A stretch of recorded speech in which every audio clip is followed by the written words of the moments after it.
Concerned about how to level evaluation and management codes for your CPC exam when you don't have worksheets? Well, this video is for you. I will tell you what you do have at your fingertips and how to apply it. Plus, stay tuned to the end of the video to learn of other resources available to you.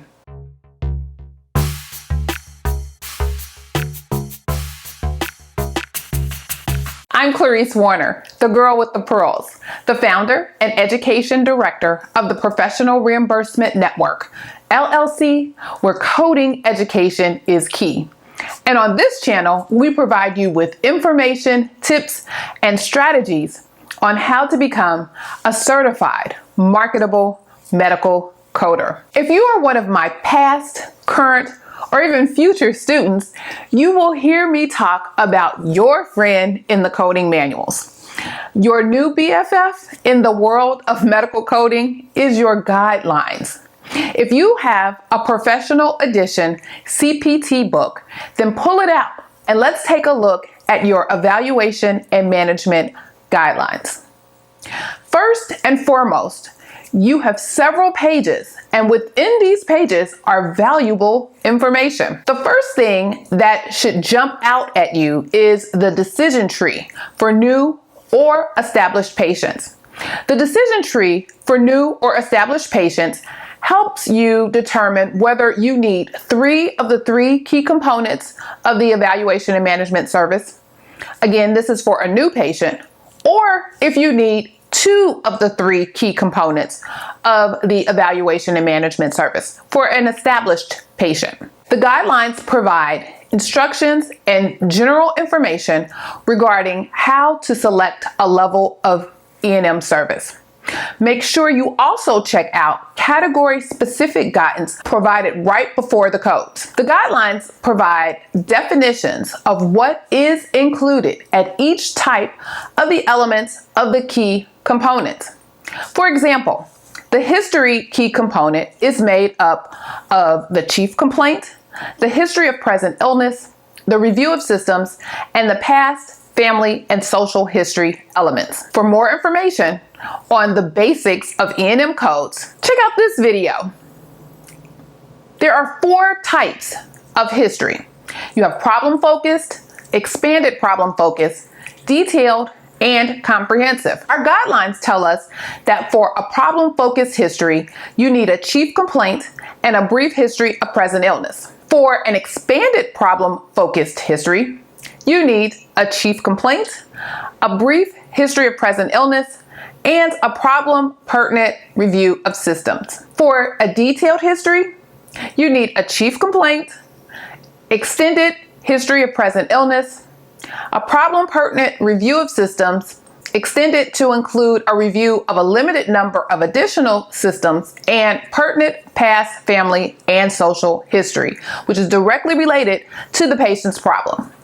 And lastly, for a comprehensive history, the guidelines tell us you need a chief complaint, extended history of present illness, review of systems that is directly related to the problem identified in the history of present illness, plus a review of all additional body systems, and a complete past, family, and social history. Let's take a look at an example. Chase Green, an 8-year-old boy, presents for an initial office visit with a 2-day history of lower abdominal pain with occasional vomiting. An extended history of present illness, a review of the gastrointestinal system, fever, appetite, and characteristics of pain and bowel movements are documented with a pertinent past, family, and social history.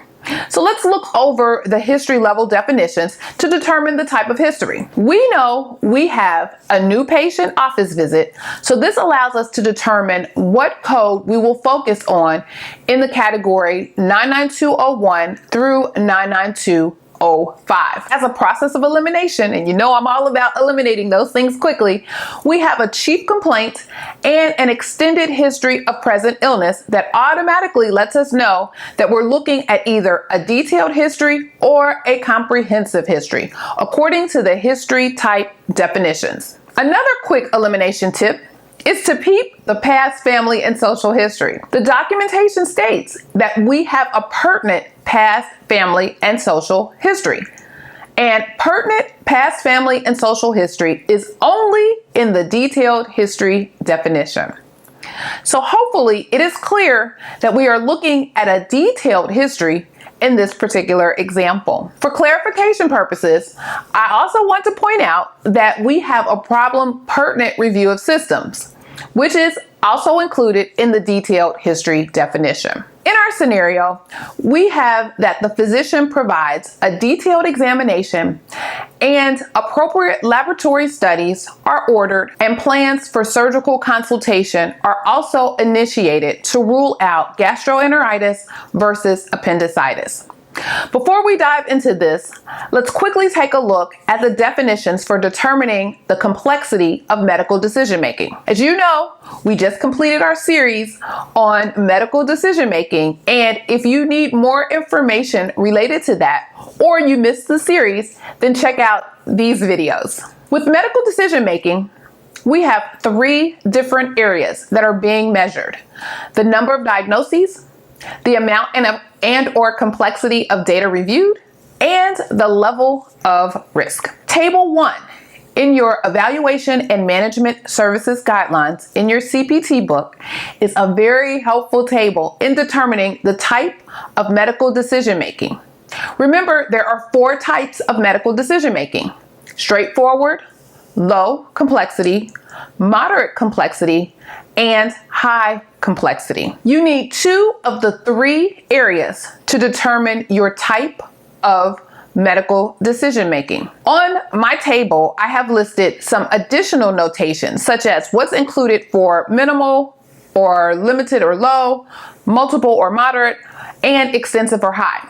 Usually minimal consists of 0 to 1, limited is 2, multiple is 3, and extensive or high is 4 or more. These notes will be helpful in evaluating the documentation that you have to determine your level of medical decision making. In our example, we have 2 number of diagnoses or management options with the rule out gastroenteritis versus appendicitis. We also have 2 amounts and or complexity of data reviewed, with the laboratory studies being ordered and plans for surgical consultation. So in this case, again, that's 2 of the 3 areas we're looking at, and we're looking at a low complexity of medical decision making.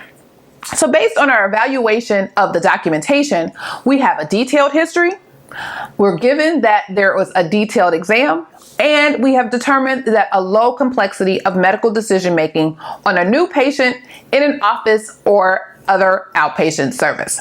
So looking at the codes in the section, again, we're looking at the range of 99201 through 99205.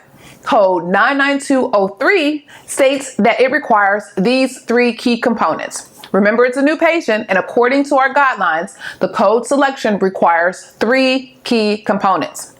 We have in the definition of the code a detailed history, a detailed exam, and a medical decision making of low complexity, which is what we have determined. So again, our code is 99203. Any questions? If you have any questions, please place them in the comment section below. Also, if you would like to review another example, leave a comment in the comments below and I'll record another video using another example. Again, I hope this information is helpful for you. And as I mentioned earlier, there is an additional resource for you in the Evaluation and Management Guidelines. There are evaluation and management tables. So we could have actually used the table to level our scenario. The office and other outpatient services for a new patient, which tells us it requires 3 of the 3 key components, and it mentions the types of history and exam and type of medical decision making. Well, it also gives some other information on contributory factors and time related to the services as well. But plugging in what we have already used in our example, we have a detailed history that's under 99203. We have a detailed exam, which is also under 99203. And we have a low medical decision making, which of course is under 99203. As you can see, these tables are quite helpful as well and allow you to quickly select your evaluation and management code without going to this code selection in the CPT book. That's time management right there. And you know I'm all about saving time when sitting for the timed CPC exam. For more tips and strategies for successfully passing your CPC exam, check out this video. I'm Clarice Warner, the girl with the pearls, the founder and education director of the Professional Reimbursement Network, LLC, where coding education is key, providing you with information, tips, and strategies on how to become a certified marketable medical coder. If you are interested in more information on these tips and others on how to become a certified marketable medical coder, well then check out these videos. And check this out. Are you interested in medical coding, but not sure where to start and scared of wasting time and resources? Let me help you with the right steps to become a certified marketable medical coder. Learn more at bit.ly/5stepscoder. Feel free to subscribe to our channel and click the bell for notifications when we upload new content. I love hearing from you, so let me know you were here by providing a comment. Let's stay connected and connect others as well. Remember, be safe, be kind, and don't wish for it, work for it. Until next time, take care and thanks for watching. For more tips and strategies on select